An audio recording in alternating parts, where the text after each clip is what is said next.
जी हाँ दोस्तों, गजब हो गया। ईरान ने इजराइल के प्रधानमंत्री नेतन्याहू के बेडरूम में दागे मिसाइल। रूस आया ईरान के साथ में, क्या अब दुनिया किसी और तीसरे विश्व युद्ध की तरफ बढ़ रही? बहुत स्वागत है आप सभी का। आप देख रहे हैं द राजनीति का विशेष सेगमेंट खबर और विश्लेषण। मैं हूं जब्बार खान।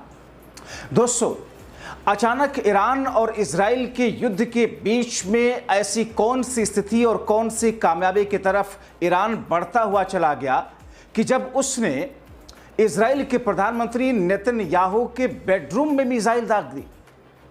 और इजराइल के प्रधानमंत्री नेतन्याहू ने इस बात का खुलासा खुद कैसे कर दिया?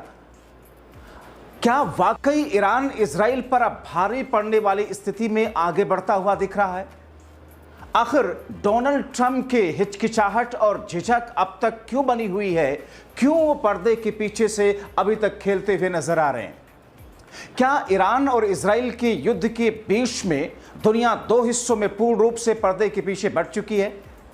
क्या ईरान वाकई इजराइल पर पूर्ण रूप से भारी पड़ने की स्थिति में आगे बढ़ता हुआ दिख रहा है?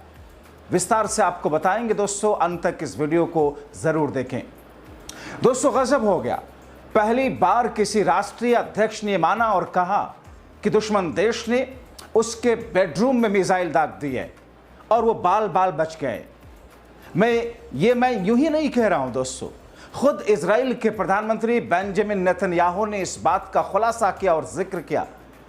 एक अंतर्राष्ट्रीय टीवी चैनल के माध्यम से उस इंटरव्यू में उन्होंने जो बातें कही, जाहिर तौर पर वो बातें कहीं ना कहीं अभी तक इतने वर्षों से, इतने दशकों से इजराइल जिस अंदाज में दादागिरी दिखाते हुए आ रहा था, जिस तरीके से गल्फ कंट्रीज के सामने वो एक तरीके से योद्धा बनता हुआ दिख रहा था अमेरिका के शह पर, कहीं ना कहीं पहली बार उसे लग रहा है कि साहब गलत जगह शायद पंगा ले लिया है। शायद उसे इस बात का एहसास होने लगा कि ईरान पर अटैक करके, एक तरफा अटैक करके, जैसा कि अमेरिका ने कहा था, उसने बहुत बड़ी गलती कर दी।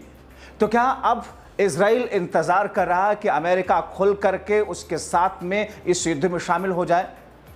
दोस्तों, जिस अंदाज में इजराइल ने इस पूरे हमले की शुरुआत की थी और इसके बाद में दो तरफा हमले जैसे शुरू हुए, जिसमें इजराइल ने ईरान पर जितनी मिसाइलें दागी, जिस तरीके से नुकसान पहुंचाया, उसके जवाब में ईरान ने जो कुछ किया है दोस्तों, पूरी दुनिया में उसकी चर्चा है।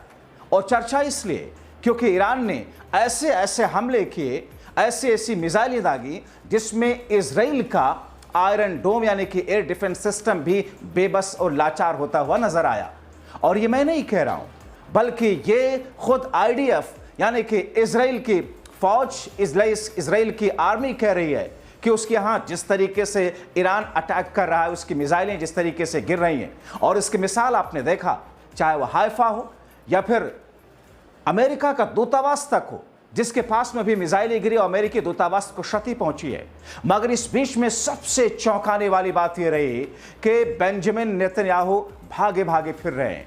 कहा यह जा रहा है कि जिस अंदाज में ईरान ने अपनी मिसाइलों को दागा है, जिसमें से कई सारे जिसे इंटरसेप्ट करके मार गिराने का दावा इजराइल तो करता है, लेकिन बहुत सारी मिसाइलें जिसे इजराइल गिरा नहीं सका। और ऐसे में इजराइल के प्रधानमंत्री नेतन्याहू के बेडरूम खिड़की तोड़ करके अंदर मिसाइल का हिस्सा दाखिल हुआ। दोस्तों, ये अपने आप में छोटी बात नहीं है, और इसीलिए कहा जा रहा है कि आने वाले वक्त में दोनों के बीच का टकराव दुनिया पर एक बहुत बड़ा प्रभाव डालने वाला है।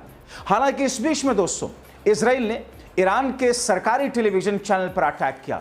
तस्वीरें आप देख रहे हैं इस वक्त। इजराइल ने ईरान के सरकारी टेलीविजन चैनल पर हमला किया। ईरान के सरकारी टीवी की बिल्डिंग पर किए गए हमले के बाद ईरान ने कहा कि वो इजराइल की धरती पर इतिहास के सबसे बड़े और सबसे तीव्र मिसाइल हमले की तैयारी में है। जबकि तेहरान में विस्फोट की खबरें हैं, तेल अवीव में हवाई हमलों के सायरन बज रहे हैं।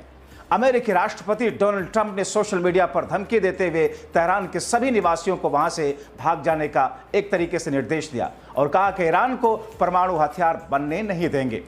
मगर इस बीच में दोस्तों, ईरान अब खाड़ी देशों के माध्यम से यह संकेत दे रहा है कि वो तत्काल परमाणु मुद्दों पर बातचीत करने और तनाव को कम करने के लिए तैयार है, वो भाग नहीं रहा। हालांकि ईरान ने इसके लिए चाल चलते हुए एक शर्त भी रखी।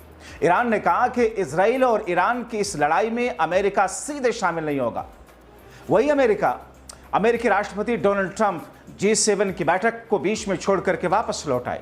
ट्रंप ने सफाई दी कि वो ईरान और इजराइल की लड़ाई की वजह से नहीं लौट रहे हैं। उन्होंने ईरानी लोगों को तेहरान खाली करने के लिए भी कहा। ट्रंप की आखिरी कोशिश है, जैसा कि वो कहते हैं, कि ईरान को परमाणु समझौते के लिए अब तैयार किया जाए। और इस बीच में अमेरिका के उपराष्ट्रपति JD वेंस और ईरानी विदेश मंत्री के बीच में जल्द मुलाकात की खबरें हैं। वहीं अमेरिका और ज्यादा युद्धपोत भी खाड़ी की ओर बढ़ा रहा है। माना जा रहा है कि यह ईरान पर दबाव बनाने के लिए किया जा रहा है। दरअसल इजराइल कई दिनों से ईरान के परमाणु ठिकानों पर बम और मिसाइलें गिराने की कोशिश कर रहा और गिराया भी, लेकिन इससे कोई खास नुकसान पहुंचा नहीं। इजराइल का कहना है कि ईरान परमाणु बम बनाने से मात्र एक कदम दूर है। इजराइल के सामने सबसे बड़ी मुश्किल ईरान को फॉर्डो परमाणु सुविधा केंद्र, जिसे तबाह करने के लिए बंकर बस्टर की जरूरत है। यह केंद्र ईरान ने पहाड़ के कई फुट नीचे बनाया हुआ है ताकि किसी हमले से उसे बचाया जा सके। इसी को नष्ट करने की क्षमता केवल अमेरिका के पास है, जो कि अपने परमाणु बॉम्बर की मदद से बंकर बस्टर बम गिरा सकता है। ईरान इसी का फायदा उठाते हुए चाहता है कि इस लड़ाई से अमेरिका दूर रहे।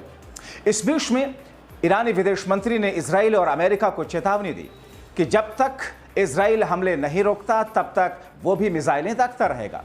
वो कहते हैं कि बातचीत शुरू करने से पहले सीज फायर जरूरी है। इस बीच अमेरिका का परमाणु एयरक्राफ्ट कैरियर USS निमित्z दक्षिण पूर्व एशिया से खाड़ी देशों की तरफ बढ़ रहा है। पेंटागन ने ऐलान किया है कि ईरान और इजराइल के बीच में तनाव को देखते हुए वे अतिरिक्त युद्धपोतों को भेज रहा है। एयरक्राफ्ट कैरियर मलक्का स्ट्रेट के रास्ते हिंद महासागर में दाखिल हुआ है। बताया जा रहा है कि अब ये फारस के खाड़ी की ओर बढ़ रहा है। यह दुनिया के सबसे बड़े युद्धपोतों में से एक है। अमेरिका ने सफाई दी कि एक तैनाती एक रक्षात्मक कदम है। इस एयरक्राफ्ट कैरियर पर 5000 जवान 60 फाइटर जेट तैनात किए जा सकते हैं। दोस्तों, इस बीच में इजराइल और ईरान के बीच संघर्ष तेज होने के मद्देनजर अमेरिका के राष्ट्रपति डोनाल्ड ट्रंप G7 शिखर सम्मेलन से एक दिन पहले ही विदा लेकर के लौट आए। ट्रंप ने कहा कि सभी को तुरंत तेहरान खाली करना है। दुनिया भर के नेता पूरे विश्व में अनेक क्षेत्रों में जारी तनाव को कम करने में मदद करने और उसकी मदद के विशिष्ट लक्ष्य के साथ G7 में एकत्र हुए, लेकिन ईरान के परमाणु कार्यक्रम को लेकर के टकराव के कारण यह बाधित हो गया। G7 ने एक बयान जारी करके इजराइल का समर्थन भी किया। इजराइल ने 4 दिन पहले ईरान के खिलाफ हवाई हमले शुरू किए थे। उधर शिखर सम्मेलन में ट्रंप ने कहा कि ईरान को अपने परमाणु कार्यक्रम पर हर हाल में रोक लगानी ही होगी। ट्रंप ने कहा कि ईरानी नेता बातचीत करना चाहते होंगे, लेकिन उनके पास में अपने परमाणु कार्यक्रमों को लेकर के सहमति बनाने के लिए 60 दिन थे और फिर भी इजरायली हवाई हमले शुरू होने से पहले वैसा करने में विफल रहे। अमेरिका के राष्ट्रपति कहते हैं उन्हें समझौता करना होगा। जब उनसे पूछा जाता है कि क्या अमेरिका इस संघर्ष में सैन्य रूप से शामिल होगा, ट्रंप ने कहा इस बारे में बात नहीं करना चाहता। दोस्तों, यहां आपको यह भी बताता चलूं कि इजराइल ने दावा किया था कि उसने ईरान के परमाणु कार्यक्रम स्थलों को निशाना बनाया, लेकिन सच्चाई यह है कि वो ईरान के फोर्डो यूरेनियम संवर्धन संयंत्र को नष्ट नहीं कर सका। यह स्थल जमीन के अंदर काफी गहराई में है और इसे नष्ट करने के लिए इजराइल को 30,000 पाउंड यानी कि 14,000 किलोग्राम के GBU-57 मैसिव ऑर्डिनेंस पैटनेटर की आवश्यकता होगी, जो कि इजराइल के पास में इस स्तर के बम वर्षा है ही नहीं। दोस्तों, और इस बीच में पहली बार इजराइल को लग रहा कि अगर वो अमेरिका के शह पर शेर है तो उसका दुश्मन ईरान सवा शेर है। उधर ट्रंप ने भी अमेरिकी लोगों से कहा कि सभी को तुरंत तेहरान खाली कर देना चाहिए। इसके तत्काल बाद ट्रंप ने शिखर सम्मेलन छोड़ जाने का फैसला लिया। दोस्तों, मगर जिस तरीके से 17 जून के आते आते जो स्थिति इस वक्त उत्पन्न हो रही है, इजराइल और ईरान के बीच की इस लड़ाई के दौरान दुनिया किस तरीके से 2 हिस्सों में या फिर 3 हिस्सों में बटेगी, क्योंकि एक बार फिर से कहीं ना कहीं first world war, second world war लोगों के जहन में चल रहा है। तो क्या कुछ उस तरफ आने वाले दिनों में कुछ ऐसे संकेत दिख रहे हैं? क्योंकि एक तरफ चाइना, रशिया, कुछ दूसरे कंट्रीज जिसमें अरब देश शामिल हैं, ईरान के साथ खड़े होते हुए दिख रहे हैं, तो दूसरी तरफ जाहिर तौर पर अमेरिका की वजह से बहुत सारे यूरोपियन कंट्रीज, बहुत सारी दूसरे शक्तिशाली देश इजराइल के साथ में। लेकिन ये सच्चाई है कि इजराइल अपने आप खुद में उतना सक्षम नहीं है जितना सक्षम वो दुनिया के सामने दशकों से दिखाता आया है। उसके पीछे अमेरिका, और अमेरिका की शक्ति के साथ दूसरे देशों की शक्ति है। यानी कि अगर अमेरिका इजराइल के साथ खड़ा नहीं है तो फिर इजराइल अपने आप में एक लाचार और बेबस सी कंट्री है।